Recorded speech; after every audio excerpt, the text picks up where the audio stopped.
Mr. Chairman, ladies and gentlemen, in addressing an audience of chemists, Schiffer, and I will show you some pictures. The next picture shows Waldhamus, Ullrich, and Brandis and Stolde, who were already in Berlin with us. And the next picture shows Arkos Cherry.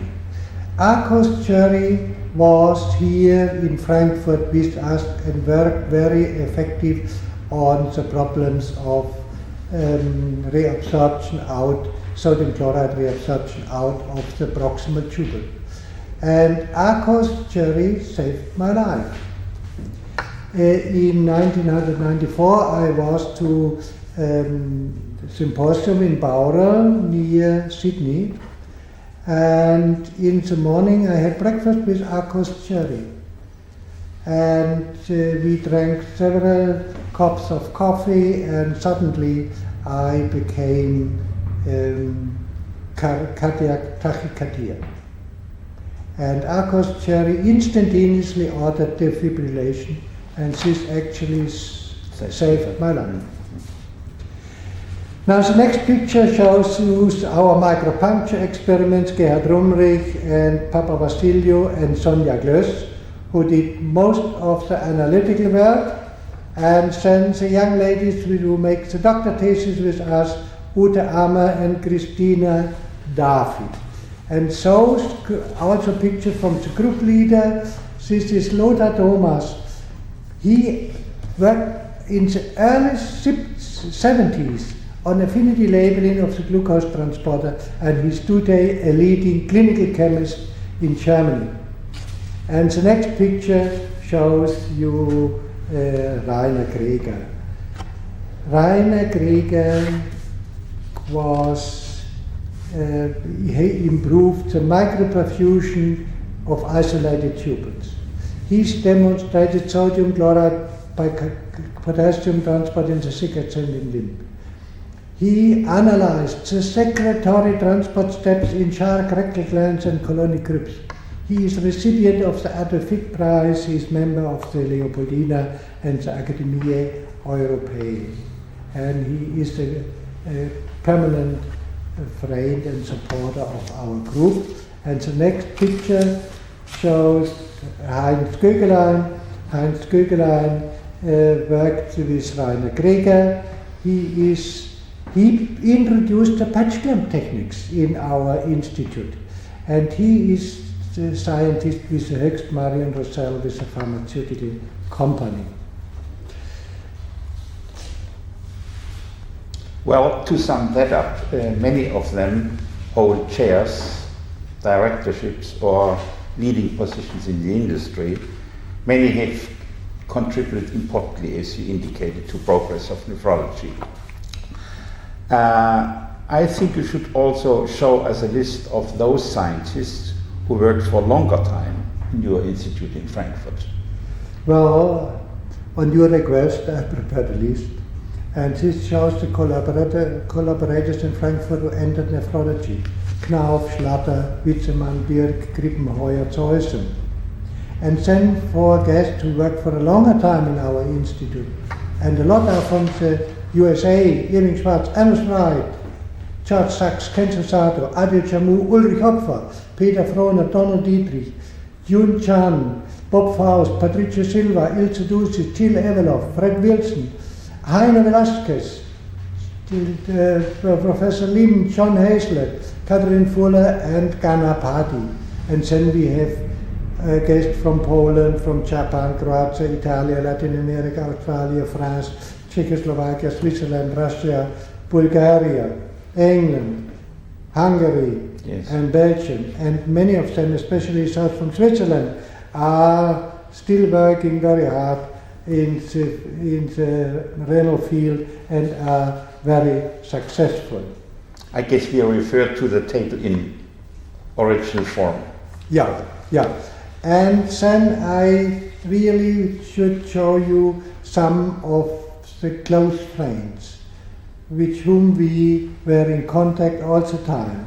And in this at least I have Maurice Perk, a picture of him you will see here. Then on the next picture you see Floyd Rector together with Tom Andreoli, Barry Brenner and Stefan Silvernagel, and then also a picture which shows Gerhard Diebisch, Donald Seldin, then Ole Petersen and François Roche-Ramel and others. Yeah. Well, I think at this point it is highly appropriate to mention your wife. When we talk about the many guests whom you have in your department, we have to remember your wife, who not only supported your work in the background and cared for your health, but who also was a brilliant host to all of your guests, and thus contributed significantly to the friendly atmosphere which developed and which you still keep on over the years between so many, particularly foreign scientists in your institute and your family. I think I have a few more final questions. I like to touch briefly on merits. I know it's how difficult it is to talk of one's own merits, but you have been working successfully, and therefore it is inescapable that you received honors and recognitions. Could you just list a few which you enjoyed particularly? Well, first I am thankful for all acknowledgement Yes, of course. I received. But since I felt at home in nephrology, I'm especially satisfied by honors I received in that field. The Homer Smith Award, the Riches Award, the Franz Vollhardt Medal, and the Jakob Hendel Medal, and the honorary membership of Nephrological Society of Australia, Germany and Poland. Of course, I'm also very proud about the honorary membership of the American Physiological Society, the German Physiological Society, the Hungarian Physiological Society, and the membership in the Akademie Europäische Akademie, in the Akademie Leopoldina, in the Akademie Europäische, in the Russian and Polish Academy of Science. Emotionally, the honorary degree of the medical faculties of Marburg, Berlin and Zurich means very much to me, since it strengthens my ties to these universities where I worked or where now my co-workers work. Well, may I ask you finally, what have been or has been your main scientific interests since you retired? You mean since I'm out of the laboratory? Yes. Yes.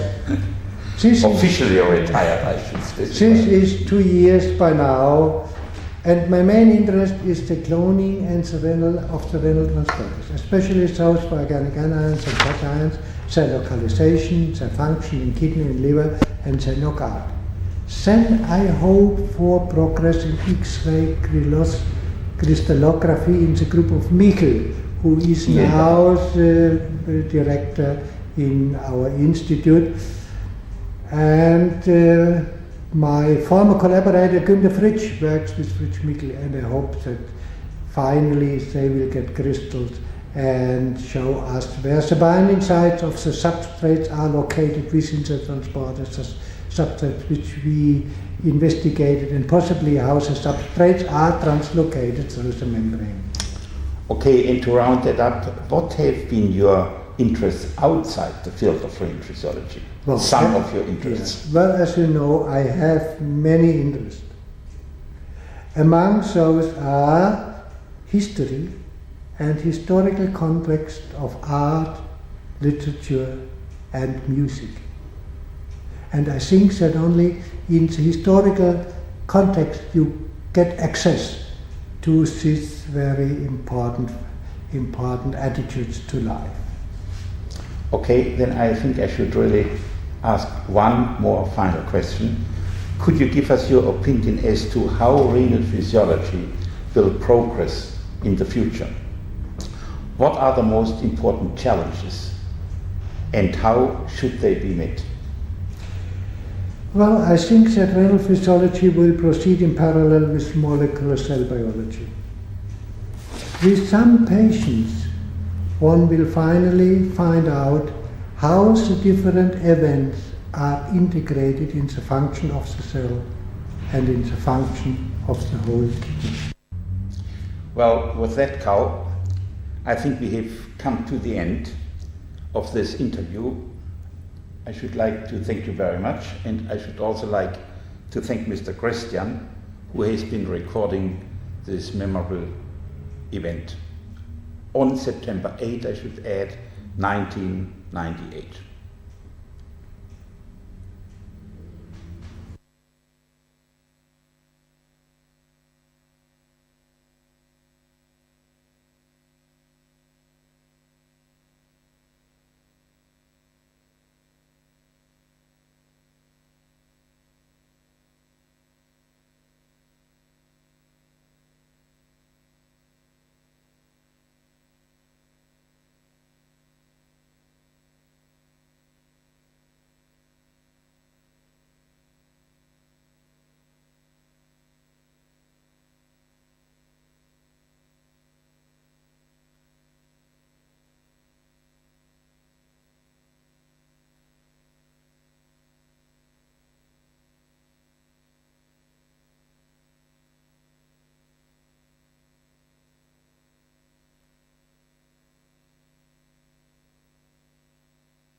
Doctors Roundtree, Marshall, and Turner. But I cannot take up all of those points in this brief presentation. I should like to add, however, that recently, or rather within the last 2 years, a modification of this vivid diffusion apparatus has been tested out on patients by Professor George Haas, the clinician at Gießen, Germany. He had patients that were badly off the last stages of glomerulonephritis.